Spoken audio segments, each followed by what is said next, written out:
Why are we afraid to have open communication in today's society? Well, the thought police really did come out in droves during the pandemic. I don't think that, at least in my recollection, we've ever really dealt with that as a society to that degree before.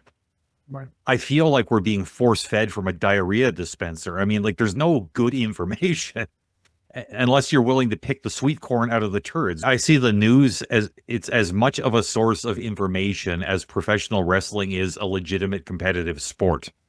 If you shift that attitude, you shift that perspective, you open your mind, you look for the common ground, you get curious about each other, you explore each other. Allow, accept, open your mind, understand, and allow yourself to grow in who you are with whoever you're with. Stop the conflict. Accept responsibility. Say what you mean. Live what you say. An open heart is always going to be more valuable than an open mouth.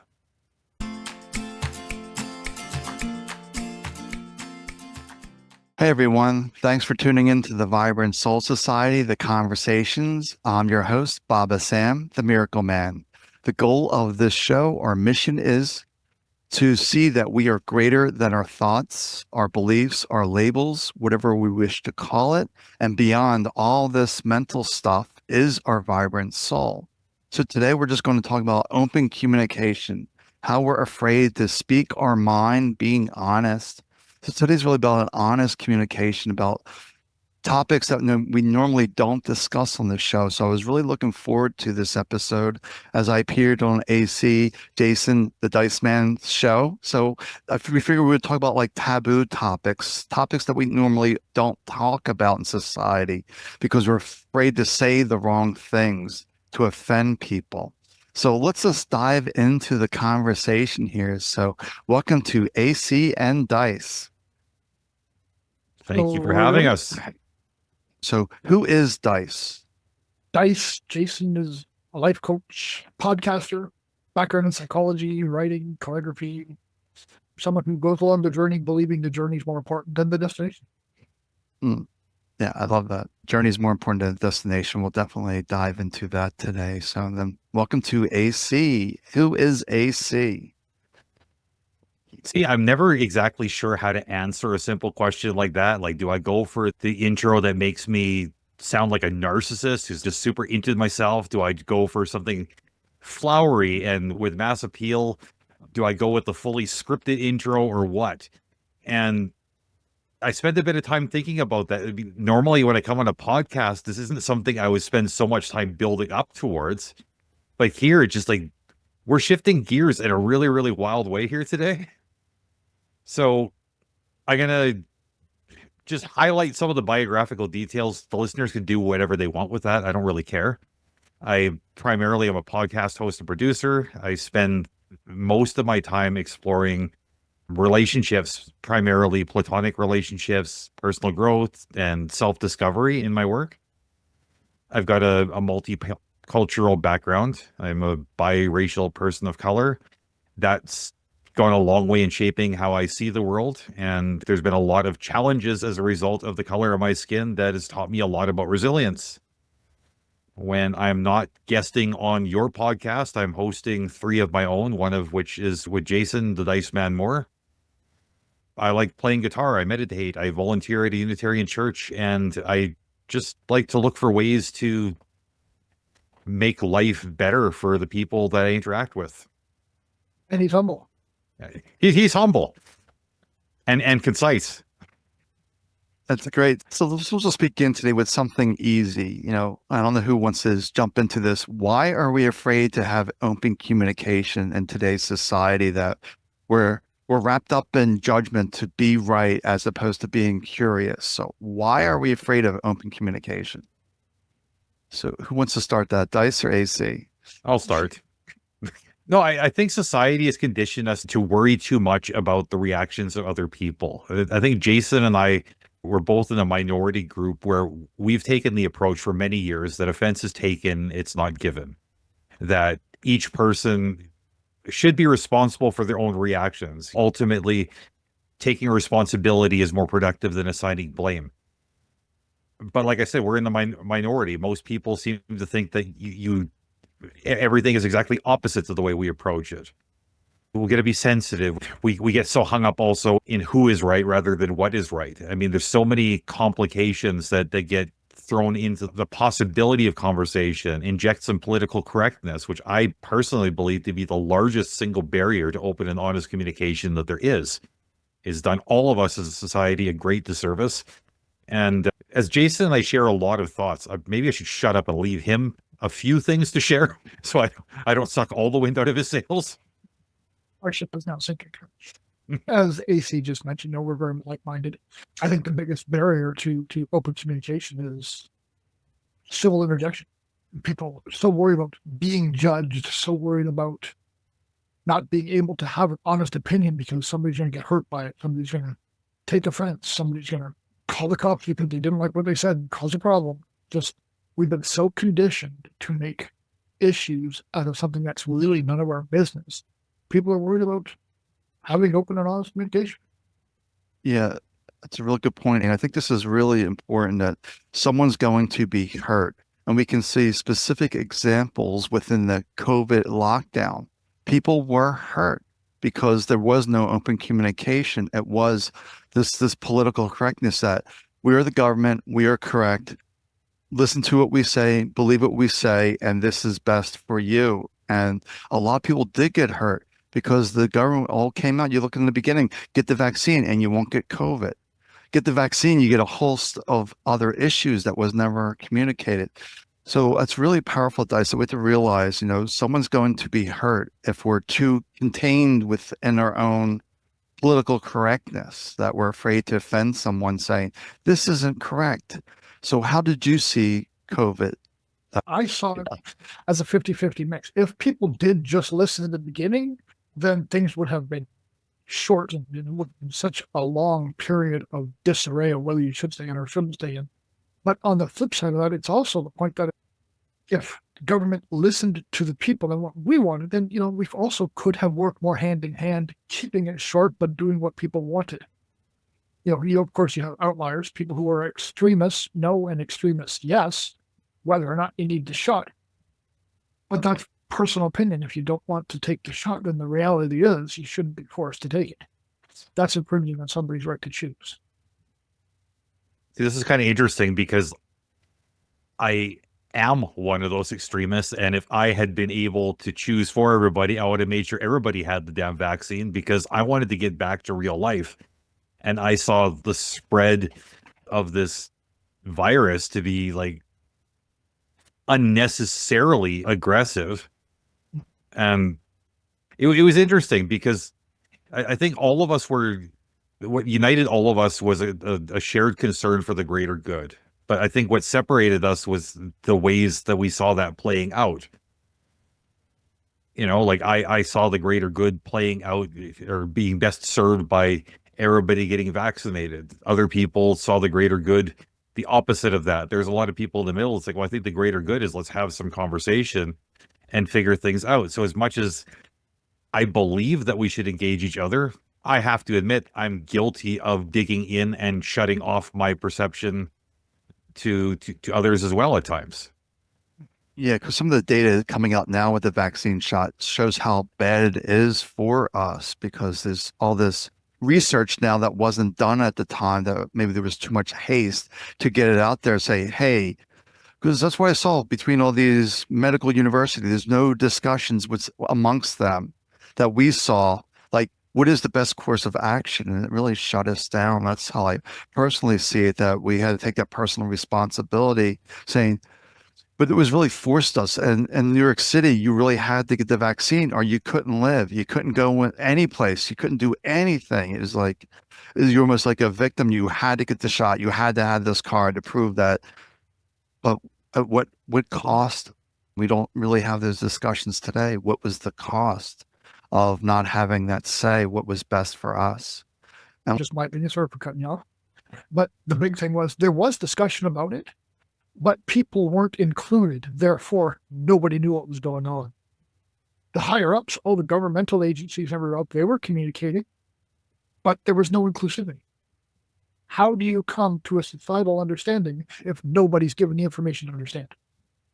Something that occurs to me now that, that you put the COVID on the table, I think this might actually be one of those things where that might play into why so many people have become so ridiculously gun shy of having open conversations, because whereas the pandemic taught us to speak up passionately for what we believed, it also taught us that there were consequences to sharing openly. Families were torn apart. I mean, I got a sister, she was like strictly against the vaccine. She was on the exact opposite end of the spectrum from me. And our family relationships never recovered from that point. A rift developed, and that was the end of that.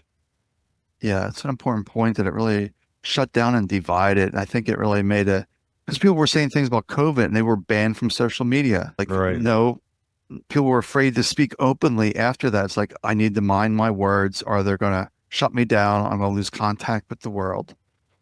Well, the thought police really did come out in droves during the pandemic. I don't think that, at least in my recollection, we've ever really dealt with that as a society to that degree before. Right. Yeah, and that brings us back to the political correctness. What is political correctness? As we discussed before, offense is taken, not given. And that's another important thing, that political correctness, we got the right and left today, and the country's very divided.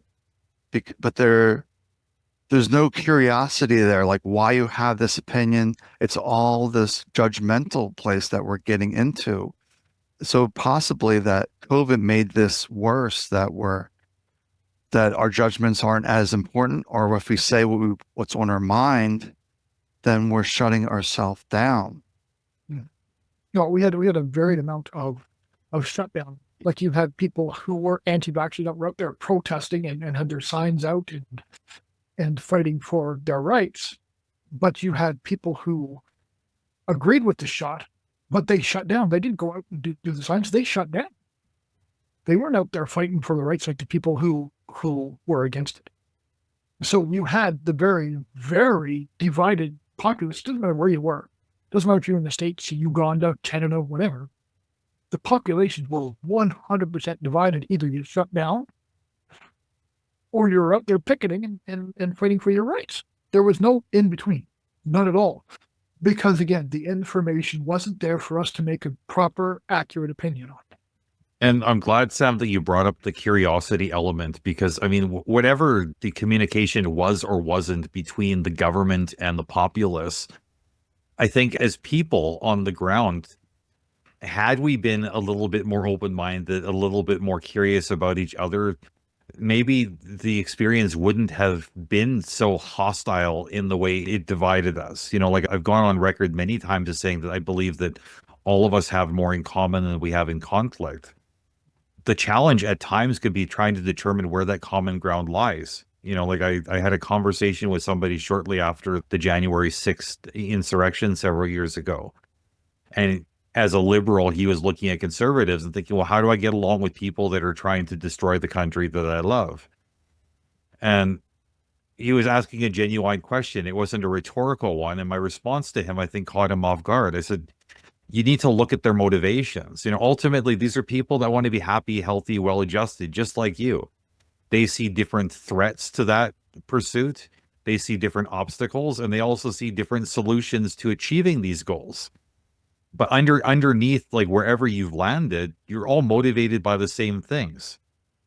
Right. The pursuit of happiness. We all want to be happy, enjoying life. And that's a little bit difficult to do. And I see January 6th a little bit different too, because more information comes out, like, oh, there's federal agents involved. What's this? And some of the video I saw, the police were opening doors for people and people were just walking in. And the other parts, place where they forced themselves in. So it's really a mixed picture. Like, really, what happened on December 6th? Are we really getting all the information on that? No, and unfortunately, when you're consuming, I hate to say mainstream media, but I think when you're consuming media in any of its forms these days, I feel like we're being force-fed from a diarrhea dispenser. I mean, like, there's no good information unless you're willing to pick the sweet corn out of the turds, which some of us are not. Mm-hmm. Well, which is another catastrophic infection in society, is people are now promoting news that makes the most money, not the news that's the most needed. Well, that's really a profound statement, Dyce. Promoting the message that creates the most money, as opposed to being politically correct and saying this is the actual truth. Mhm. So that's another interesting aspect to look at. Where's the more money to be made with this narrative or with this narrative? Right. And media should be about the truth, not about money. Of course, people got to pay their bills, so yes, of course, they got to make money, but that should be the goal. The goal should be to get the truth out there, whatever it happens to be. No, and when I watch the news on a rare occasion, which is very rare these days, I see the news as it's as much of a source of information as professional wrestling is a legitimate competitive sport. Like I perceive the theatrics and the drama in it. I see it as an entertainment product, not as a source of reliable information. Right. Yeah, that's really it. It's not a source of reliable information. I look at all this news and I figure it's just information, it's entertainment, but what's really the truth out there? So that always brings us back down to, what's always this truth, and how do we really discern what is that truth? Where I'm curious about is like, if we're afraid to be, offending someone, because most people don't have that view that my words offend people. They have that. So that really shuts them down to begin with. And they start to get into this political correctness, and it goes down this rabbit hole. How do they open up back to where they were before COVID, when it was open communication, they could share more information? How do we get them back to that? Yeah, go ahead, Dyce. Sorry, but take the self-accusatory approach out of it. Because if you choose to be offended, that's your choice. As long as somebody's not deliberately being an a-hole, if you're going to be offended, that's your choice. You choose to take it that way. You can call somebody an a-hole, and 3 different people will take it 3 different ways. One will think you're joking around, one will think you're serious, and one will think you're just a potsy and they don't want to talk to you. Well, So it's all perception. No, it's interesting. Like, I actually had an argument with somebody a few months ago, and she was saying that you can actually offend somebody. I'm like, no, the fuck you cannot. I will push back on that. I will die on this hill.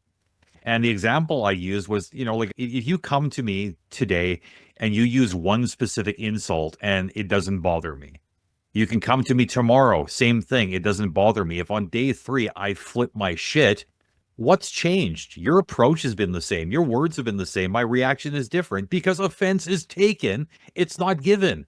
I would love to have the kind of control over people where I can decide what their reaction is going to be. But the reality is I don't have that power. That's another interesting concept, that these language do have control over people. They're not standing in their own sovereignty, that they're allowing the outside world to influence. Giving people the power to be offended. They're not taking the power that they actually have and say, oh, no, that's not going to bother me. Why? Because you're nothing to me. Even if you're nothing to somebody these days, they're going to get offended by what you say. And on top of that, to go even a step further, they get offended for other people. No, I had a coaching client ask me once too. He's like, well, how is it that you're so okay with people talking smack about you? Like, why is it that you're not offended? And I said, a couple things you need to realize is, first of all, I am capable of being offended. I get offended fairly frequently, to be honest. But the thing is, I've trained myself where, like, if Baba Sam Shelley comes to me and I'm offended as a result of the conversation, you're not going to hear me say, why did he do that to me? I'm going to ask, why did I react this way? Because therein lies a clue to whatever my unresolved traumas might be, my triggers that need to be worked on. I mean, if you can push a button, that tells me, well, I've either got something to learn from that button being pushed, or I need to figure out how to disconnect that button because there's a hurt that needs to be dealt with.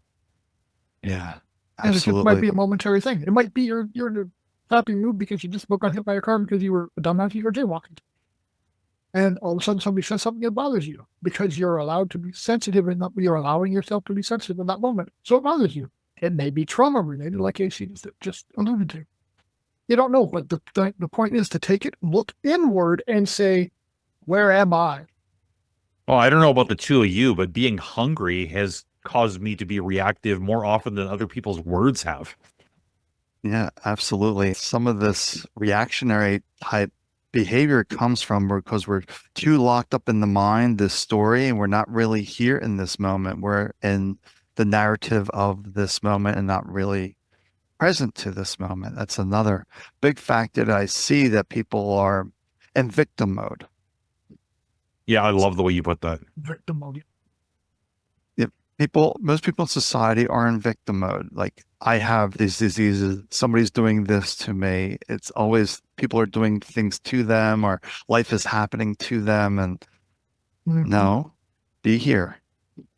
Yeah, well, even some people when it comes to being like safe spaces, sometimes they're inclusive, sometimes they're not.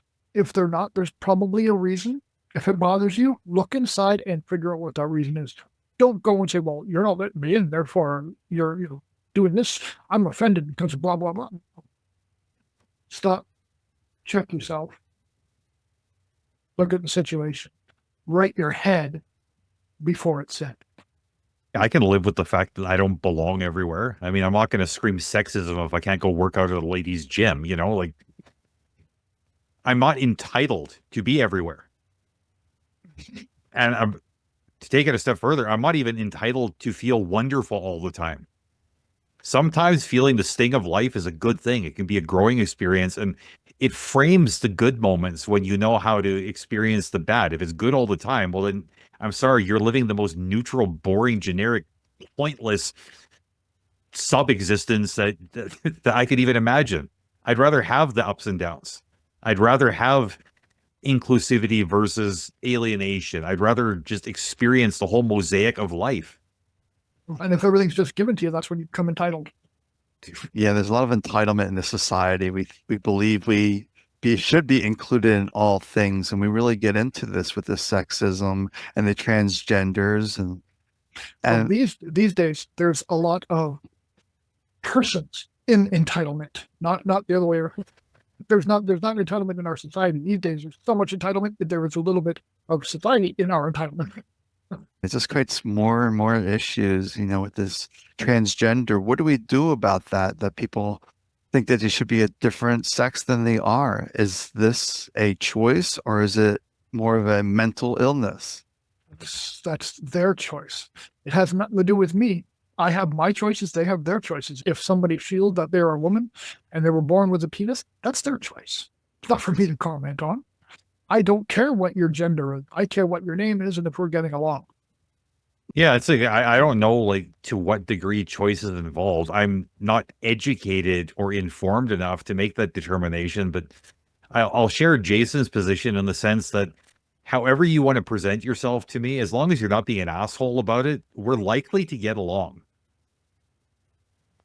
Let's interact. Let's see if we get along. And how you present yourself, how you brand or package or label yourself, how the hell could that possibly be my business? But it is to so many people, they're offended. They see a guy in a dress and they're offended. Being offended for somebody else, like we talked about earlier. Absolutely. Yep. Really, I figure if the guy's got the legs for it, I mean, why not? I mean, we've all experienced a sticky summer day and thought it would be really nice to have a cool breeze blowing up on our junk. More power to him, I say. Yep. It doesn't matter. I wish I had the courage. It doesn't matter if you're a man or a woman. If you got the legs for it, shave them. So just there, you probably offended half of Sam's audience. So Hi. let me work on the other half. We'll see if we can get his show canceled here. I will. Well, that's just really important, though, that we need open communication, that there shouldn't be any fear to offend anyone, that we should just speak our mind, and whatever comes. It's just the way it is. And from a spiritual perspective, I find transgender very curious, because I'm seeing that we chose to incarnate here as a male, female. So why are we then being born and say, well, I made a bad choice in spirit. Now I'm going to do this. And this to me is just puzzling. Mm-hmm. The Bible said God created man and woman. But it doesn't say that later on in years the genetics mess up and people get swayed or have the wrong mentality for that gender. It doesn't say that's going to or not going to happen in the Bible. So even if you're a Christian, you're not to judge. Right. To just accept people for what they want, because if you're a Christian, God is going to judge them anyways. Right. Our job is to accept people, live, love, laugh, and die. Just enjoy life. Mm-hmm. Like, just be curious. Once again, to come back to curiosity, that there is no right or wrong way. Whatever is best for you is best for you. Well, sort of like murder. Well, actually, even the symptoms. Never mind. Well, one thing I'm curious about with you, Sam, is you keep on mentioning curiosity as a motivator, and you talk about enjoying life. What I'm wondering is what your thoughts are on the idea of, and this is a question that Jason and I have wrestled with. Which do you think is a more powerful motivator in life in a healthy sense, curiosity or survival instinct? Well, I think the curiosity will help with survival to understand like why things are happening. Curiosity is very important for me because it keeps life open. I'm really trying to be, it's my own practice of being like, where am I judging? Where am I shutting myself off from life? Being curious, am I asking questions? Like, I'm not liking what's happening here. So it becomes part of your survival. Like, this isn't working. This isn't producing income. I can't feed myself. I can't put a roof in my head. So as opposed to being a place of judgment, life is against me. It's more being curious, like, okay, what can I do different? And diving into that question for me. How can it be as open as possible to all possibilities without shutting anything down? Interesting. Yeah, that's the way I see things. It is a different way of looking at life that I really try to monitor myself. Where am I locking myself into a box? Where am I not opening up? Where am I not seeing a different perspective? Because I really see this political divide in our country as like, why are we shutting down that this is the only way or that this is the only way? Why can't we just have a rational discussion on that and better society? I think society is being stunted right now without conversation, this right and left divide, and dragging things onward without resolve. Yeah, something Well, that just occurred to me while you're talking is that I wonder how much of a factor it is, the fear of being wrong. Because if you look at the way people approach most conversations, they are definitely hung up on who's right rather than what's right. I see a lot of the competitive angle, like I'm trying to win the conversation. Why are we so impassioned to win a conversation if it's not fear driven because we don't want to be wrong? Like personally, I've learned to embrace being wrong because being wrong just means, hey, there's an opportunity to learn something. Mhm. But people get so like the feelings are hurt when you point out, well, you know what? Actually, what you said, that's factually incorrect. Right. Yeah, absolutely. That sometimes we do have this fear of being wrong or always trying to be right, or it's just really just being okay with whatever happens and adapting accordingly, is that we don't get hung up on the blame game. And I think it's really important. Sometimes we believe certain things in our life when we discover, wait, that wasn't true at all. But it was my blind spot. I see beliefs as a blind spot. Oh, yeah. I was a Christian for over 30 years. I know exactly what you're talking about. well, I think that also needs a little bit of definition. Like, beliefs being a blind spot. Well, there's certain things that are beliefs that are concrete, and there's certain things that are beliefs that are open to interpretation. Which religion is a belief that's open to interpretation? The fact that we need food in the morning, that's a belief that's you need to eat. Okay, one thing I have That's to it. ask, just to clarify this portion of the conversation, is how would each of you define belief? And in addition to that, do you think that belief is something you can choose? Well, let's Googleize it first. So I would say, belief is something that you see as factual. Like, I wouldn't really say like it's a belief that you need to eat in the morning. That's more of a fact. A Hmm. belief is, I think, subject to perception. I think if you have a belief, but 10 people look at it and have a different opinion of that belief, then it's not a fact. It's a belief because it's subject to your perception. Yeah, there's nuances for sure. Some people even believe you need 3 square meals a day. We're going to get back to that food and people's perceptions. You said you believe you have to eat in the morning. I don't believe so. I believe I can survive on 2 meals in the evening, later on in the evening. How you do it is just as important as what you believe about it. Yeah. The simple fact is we need food during the day. Yeah. So I looked at Oxford. Oxford said that belief is defined as the acceptance that something is true or that it exists. Now, the question remains, do either of you believe that belief is something you can choose? I'm going to give this example. I know, for example, religion exists. People are Christians, people are Buddhists, people are different denominations of Christians. So I believe that religion exists, but it does not mean I believe that it is true. Belief is fundamental on faith, the belief without proof. But if you don't have proof, I can't get there. That's my personal opinion. So my struggle is, how do other people see proof when, in my opinion, scientifically, there is no proof? I mean, the way I would look at it, I would think like, I don't think that I can choose what I believe.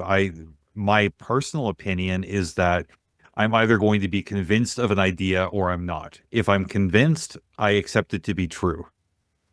If I'm unconvinced, then I don't accept it to be true. And while I'm with you, I think the best way to convince me is to present me with good information. There was a time where accepting things on faith was the norm. I was conditioned to be convinced for bad reasons, right? Like, well, Jesus is real because I feel him in my heart. It's like, okay, well, now I'd be like, okay, well, show me where his skeleton is, and I'll believe that he ever existed.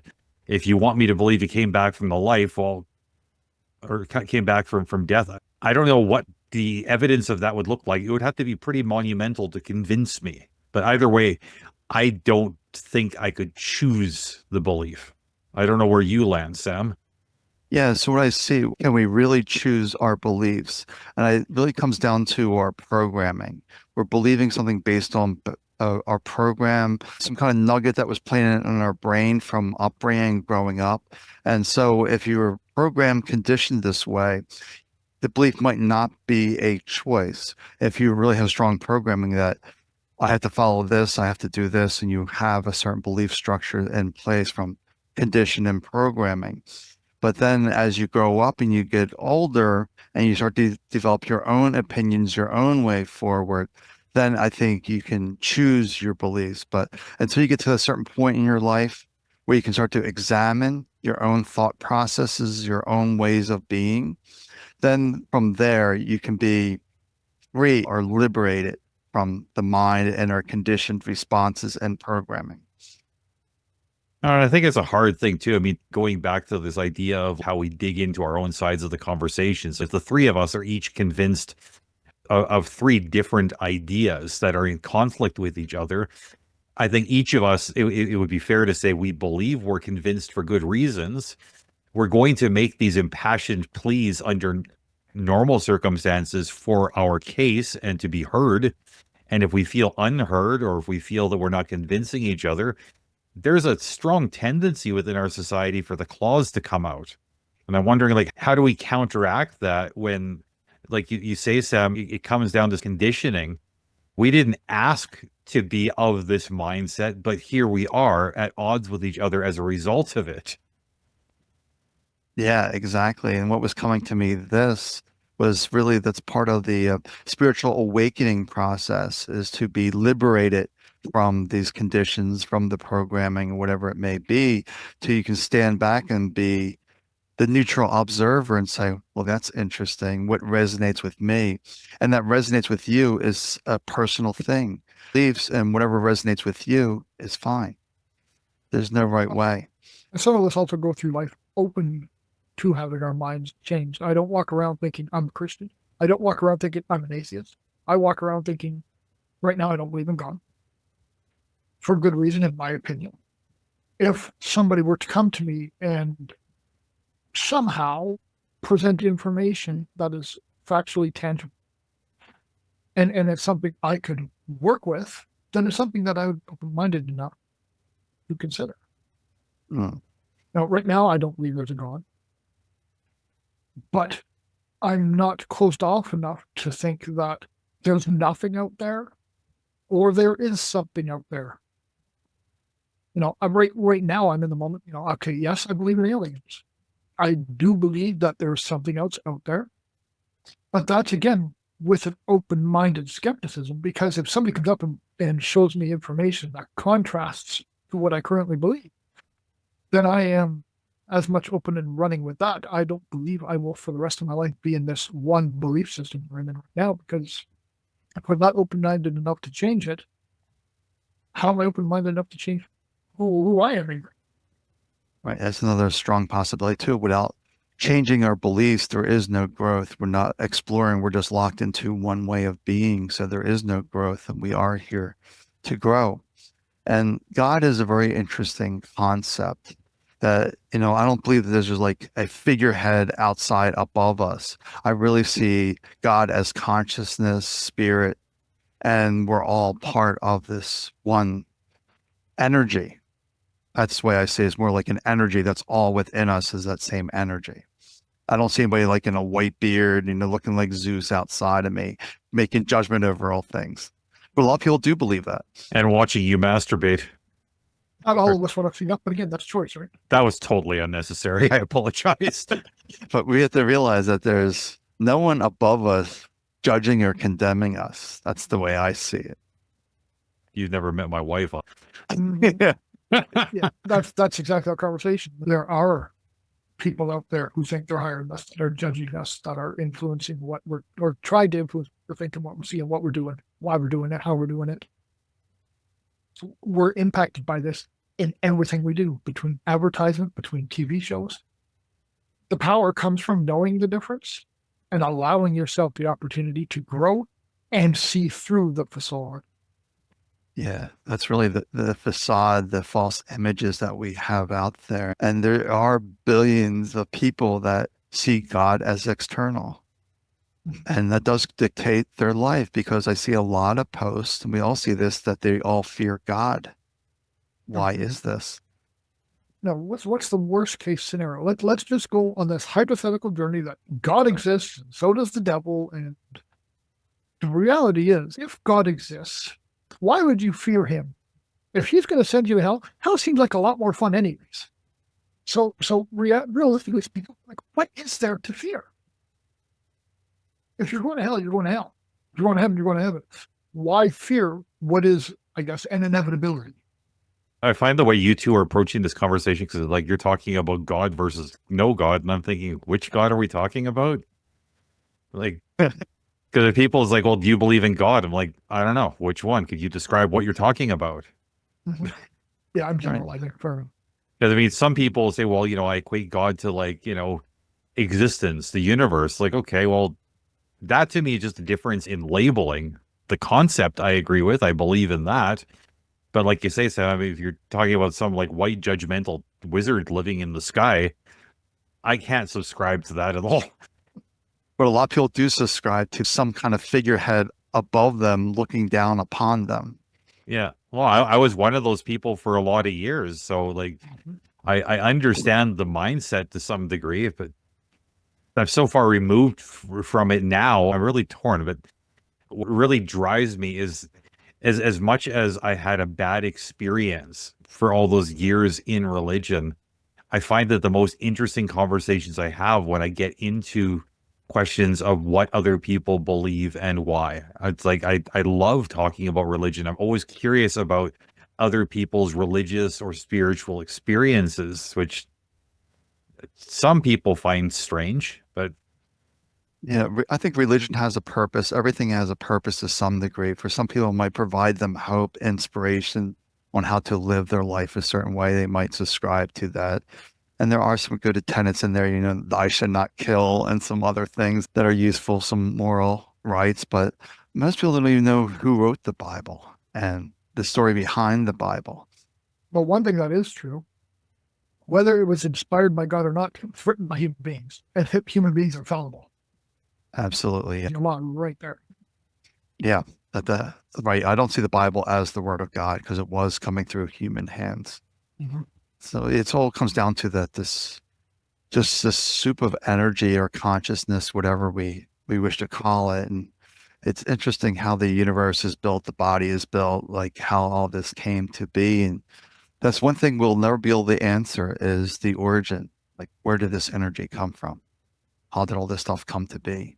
Well, with that's where the current theologians and the scientists are both in agreement. Nobody knows what the hell happened. Mhm. Right. There is no factual origin story. Right. How do you deal with somebody that's convinced that the right is left, the political correctness, the right side is the right side, the left side is the wrong side, or the left side is the right side, and the right side is the wrong side? So how do we mend this political divide today that we have? Oh, that's easy. You choose for yourself. Let people choose their sides and go where they are. You don't have to put any complicated BS behind it, I don't think. Again, I think too many people are adversarial about it. And in there creates divide and conflict. Yeah, I'm going to agree with you, Jason. I also think that it's easy to answer this question. I may answer it slightly differently than you, but I think the easy solution is you boil things down to their basics. It's like, okay, what is motivating these people? Where is the common ground? Because guaranteed there is some. Let's find it together. And whereas I may not agree with you, my values may appear in conflict with yours. I respect the fact that you hold your beliefs. I respect the fact that you subscribe to your values. And I would like to have an open-minded conversation about it, because quite often in life, my values and my positions change because of these open-minded conversations. I may realize that I've had it wrong, and I don't want to be wrong. I don't want to believe where knowledge is a possibility, and I can't gain knowledge if I close myself off to conversation, especially with somebody that holds different viewpoints. And though some of our viewpoints are drastically different between you and I, AC, at the end of the day, we still love each other for our Yes. opinions. There's no conflict. We used to thrive on conflict. Our relationship used to be about bettering ourselves at the cost of the other. Now our relationship in the last 15 years has been about loving each other because we grow in each other. I don't get offended anymore when you say something I don't like. I take it and I say, okay, what out of that can I use? Oh, I found an eighth of it that I can use. I threw away the other 7/8. Do you get offended? No. Do I get offended? No. I do that to you with no expectation. You know, one of the interesting things too, like, I mean, like, to your point about how we've learned to like thrive on getting along rather than thriving on conflict, is quite often what I've learned through my interactions with Jason, Sam, is if I come to him and I'm in a place of crisis and I say, look, I don't know what to do, and he offers advice, sometimes the advice he offers is useful in a really superficial way. Like, if I follow his instructions, things will get better for me. Other times, I don't find a single word of what he said to be superficially valuable. But while I'm thinking about why I object to his words, I realize that he's kickstarted a new thought process in me, and that is still valuable.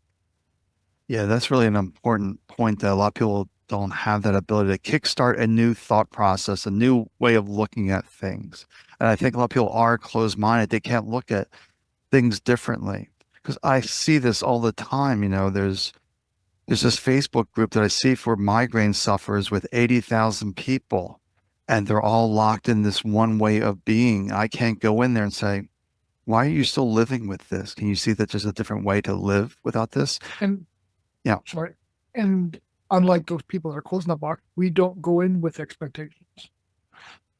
AC comes in and says, hey, here's my problem. One of the first statements out of my mouth is, okay, this is what I'm seeing. I'm giving this to you.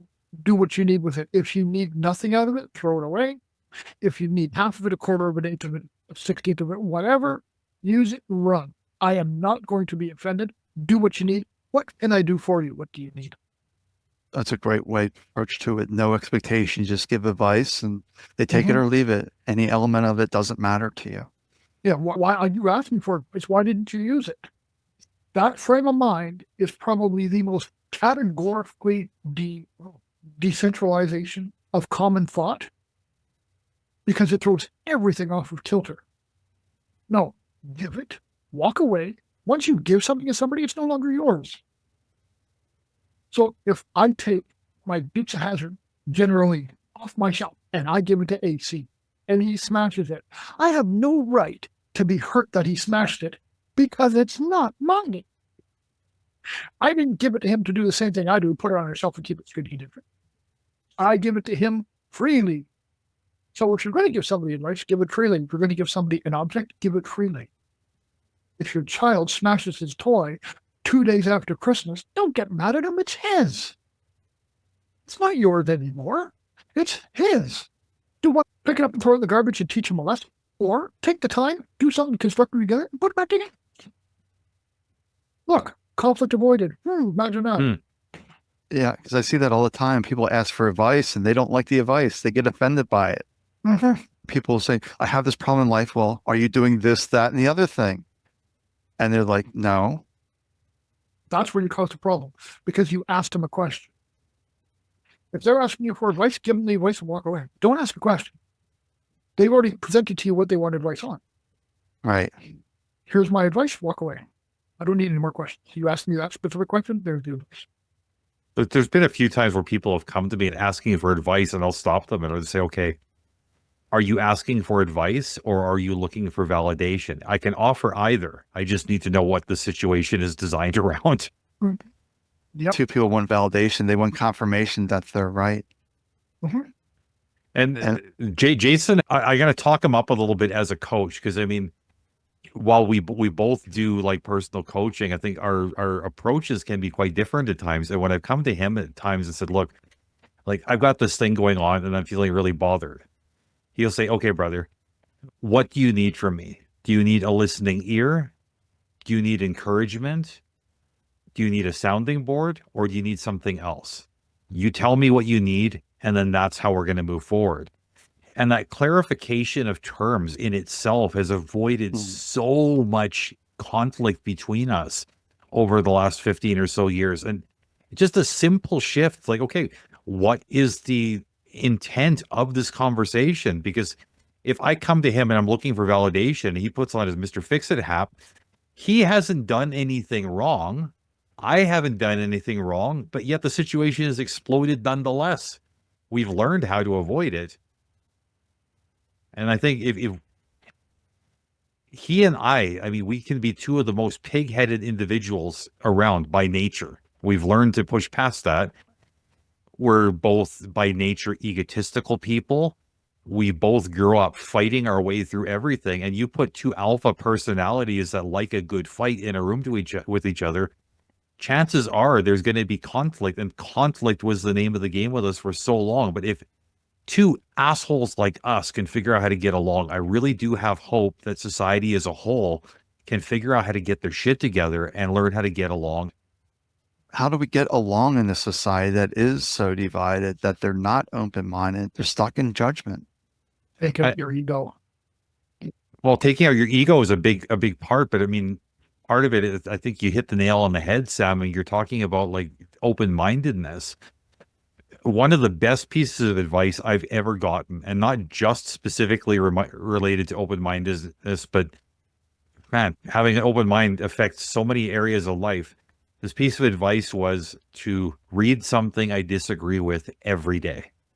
And that has been my habit for years and years and years. I make a point, even if it's just 30 seconds out of my day, find something that I am violently opposed to, read it, digest it, and consider it. Yeah, that sounds like a good way for personal growth as well. Well, and that way when somebody else comes and challenges them, you're so well practiced in having them challenged, you're not going to get your panties in a twist. Yeah, that's exactly it. So come together for the common cause, because I think you look at the right and left, there's probably about 80% they could possibly agree on, that there's people want to be safe. They want to be able to provide for the family, to be happy, to enjoy life. No, and then back in the 50s when life was, I'll say, quote unquote, good, people looked for the positive. People used their hands, people built things. People miraculously came up with these ideas and beautiful things, furniture, technology, willingness to understand. Beautiful things came out of this open-mindedness back in the 50s. These days, so many people are concentrating on the negative there's no availability for the option of anything else. Yeah, that's so true. That we're programmed, we're conditioned to see what's wrong, what's negative. We're not looking at the good aspect. And we all know this as coaches. A person can have 99 things go right, but they'll obsess about that one thing that didn't go their way. And we have to say, celebrate the 99 things that went well. That's quite successful, 99%. Pick the biggest thing that went right and just celebrate that one thing. Yeah. Just like you would celebrate that one negative. Well, the one negative is clouding your mind and changing your opinion. It's taking you out of a I can to an I can't. And that's where we are today. Yeah. The I can't mindset. Mhm. People hear my healing journey and they'll say, I can never do that. They walk away. It's one of the funny things is like when talking to my teenage son, you know, like there's quite often I'll say, well, I can't do X, Y, Z. And he'll say, not with that attitude. And I know he's saying it to be funny, but there's so much truth to it. You know, like we have that shift in attitude. Suddenly everything becomes really, really doable. So I don't know. If I was going to try to leave anybody with like anything today, I would hope that it would be like, if you shift that attitude, you shift that perspective, you open your mind, you look for the common ground, you get curious about each other, you explore each other, you put your ego, your emotions, whatever you've got personally invested to the side and just try to look at the big picture. I think everything's going to start unfolding in so much more beautiful ways for you. Yeah, that's great teaching for your son, because if people got that advice, life would be different for them. But most of the time they're not getting that to that life, because we have these generational issues from the programming that life has to be this way, where it's a very closed loop system. You know, all you get out of a closed loop system is stale water. Yeah, you do. And unfortunately, people are stale and they wonder why life isn't moving. Because they're stuck in that closed loop system, this belief system. They're not willing to draw outside the lines, or they're afraid to. Right. They might get punished if they draw outside the lines. They're so afraid of being judged, condemned, criticized, be wrong. About what's left. Yeah. Love and acceptance. Yeah, that's it. Love and acceptance. And I think that's a really great point to wrap up for the day, is just to remind everybody, let go of the fear. Let's love one another. Let's accept each other for wherever they are in their own personal choices.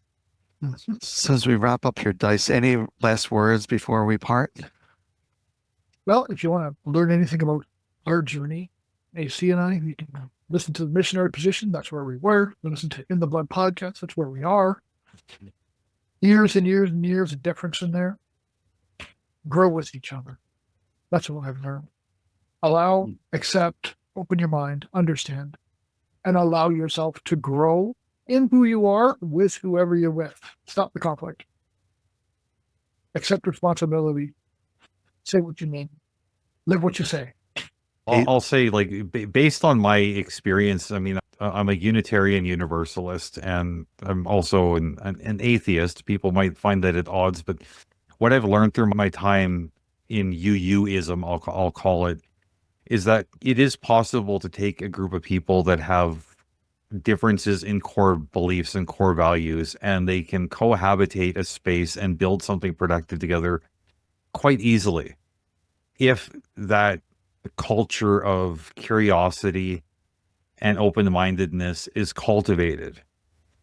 And if I was going to boil everything down to one piece of useful advice that I think would apply to anybody at any walk in life, is that an open heart is always going to be more valuable than an open mouth. Wow, that is powerful. Open heart versus an open mouth. Just that holding space of compassion. Yeah, I think what we really are missing in society is compassion for one another. We're so isolated and divided, and that we're always fighting these inner demons that we don't even have compassion for ourselves. And I'm seeing a lot of people that are sick because there's no compassion for themselves. So if you want to reach Dyce or AC, so In the Blood podcast, you will find them sharing their journey. So Dyce, if they want to reach out to you personally for questions, how would they do so? AC, I forgot our email address. inthebloodpod@gmail.com. Well, that was easy. Okay, so I really enjoyed this conversation. Hopefully it would open up some doors for individuals to see life in a different way, different perspective, that it's not one size fits all. Find your journey. So thanks again for joining me. I really appreciate it. Yeah, thank you for having us, Sam. Thank you very much, Sam. Be well.